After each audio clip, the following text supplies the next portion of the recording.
Another thing people ask me about the e-bike is it not completely miserable when the weather's bad? To which, of course, the glib answer is there's no such thing as bad weather, only inappropriate clothing. And honestly, there is something in that. It took me a long time because I'm not somebody who relishes exercise. I don't have a lot of active wear in my closet. It took me a long time to actually decide that I needed to invest in the bits and pieces that I needed to enable me to cycle comfortably in basically any weather. Gloves, I think, was the first thing. Some nice sealskins gloves, because cycling here in the northeast of Scotland in cold weather can be actually quite painful on your hands. So gloves. I've got waterproofs, as you can see. I've got some waterproof jacket. I've got some waterproof over trousers I can pop on. The one thing I never really solved was shoes, because one of the great things about riding an e-bike, of course, is that you can cycle in the clothing that you would wear to work.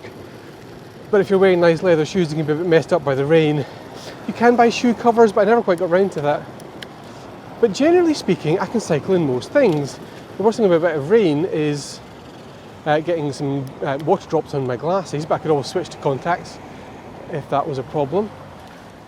And